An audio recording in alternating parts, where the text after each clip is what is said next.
তাপমাত্রার পারদ যেমন নিম্নমুখী হতে শুরু করেছে, অন্যদিকে ঘন কুয়াশার চাদরে ঢাকছে শিল্পাঞ্চল। কুয়াশার কারণে দৃশ্যমানতা অনেকটাই কমে গিয়েছে, যার কারণে যানবাহন চলাচল কিছুটা বিঘ্নিত হয়েছে এবং সেখানে দৃশ্যমানতা খুব কম এবং শীতও বেড়েছে, যার কারণে সেখানে আগুন জ্বালিয়ে তাপ পোহাচ্ছেন যেমন মানুষজন, পাশাপাশি দৃশ্যমানতাও কমেছে, ঘন কুয়াশার চাদরে ঢেকেছে শিল্পাঞ্চল। যার কারণেই এই যান চলাচল বিঘ্নিত হয়েছে সেখানে কিছুটা দৃশ্যমানতার কারণে।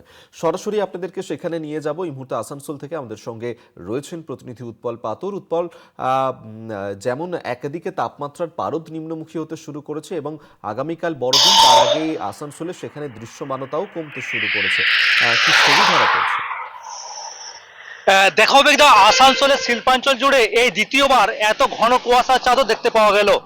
বড়দিনের আগে, আগামীকাল বড়দিন, তার আগে দেখতে পাওয়া গেল ঘন কুয়াশা এবং ঠান্ডাও পড়েছে ব্যাপক। তার ফলে আসানসোলের যেসব রাস্তা দেখা যাচ্ছে যে গাড়ি চলাচল থেকে শুরু করে বা আগুন পোয়াচ্ছে বিভিন্ন মানুষজন, এবং গাড়ি চলাচল করছে খুব ধীর গতিতে এবং লাইট জ্বলে। আমি এই মুহূর্তে রয়েছি 19 নম্বর জাতীয় সড়কে। সেখানেও দেখা যাচ্ছে যে একদম ধীর গতিতে গাড়ি চলাচল করছে এবং তারা প্রত্যেকে লাইট জেলে যাতায়াত করছে যাতে কোনো দুর্ঘটনা না ঘটে। এবং সেই সঙ্গে জানা গিয়েছে যে ট্রেনও দেরিতে চলছে, এমনটাই সূত্রের খবর। এবং এই যে ঠান্ডা উপভোগ করছে এখানকার মানুষজন, এবং তারা আগুনও পোহাচ্ছে এখনো পর্যন্ত, অভিজ্ঞতা।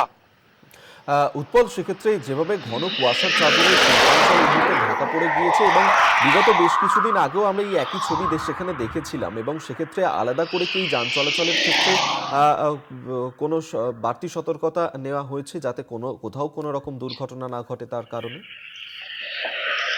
দেখো অভিজ্ঞতা, এই নিয়ে দ্বিতীয়বার আসানসোলের শিল্পাঞ্চলে এত ঘন কুয়াশার চাদর। সকাল থেকে আমরা রয়েছি রাস্তার মধ্যে। সেখানে দেখা গেল আসানসোলের যে ট্রাফিক রয়েছে জুবলি মোড়, সেখানে দেখা গিয়েছে পুলিশ রয়েছে। তারা নিয়মিত যানবাহনদেরকে সতর্ক করা হচ্ছে, যারা একটু জোরে চালাচ্ছে সেই সব যানবাহনদেরকে একটু দাঁড় করিয়ে তারা বলছে যে আস্তে চালান যাতে কোনো দুর্ঘটনা না ঘটে। এবং কিছু দূরে দেখা গিয়েছে যে সেখানেও একটা পুলিশের গাড়ি রয়েছে, তারাও হাত ইশারা করছে বিভিন্ন যানবাহনকে, অভিজ্ঞতা। ধন্যবাদ উৎপল তোমায়। আসানসোল থেকে সরাসরি আমাদের সঙ্গে ছিলেন প্রতিনিধি উৎপল পাতর। অর্থাৎ একদিকে যেমন তাপমাত্রার পারদ নিম্নমুখী এবং আগামীকাল বড়দিন রয়েছে, শীতের সঙ্গেই কাটবে এই বড়দিন, পাশাপাশি শিল্পাঞ্চল সেখানেও ঘন কুয়াশার চাদরে মুড়ে গিয়েছে, যার কারণে দৃশ্যমানতা কমেছে এবং যান চলাচল কিছুটা হলেও বিঘ্নিত হয়েছে এবং ট্রাফিক ব্যবস্থার ক্ষেত্রে সেক্ষেত্রে বাড়তি নজরদারি রাখা হচ্ছে।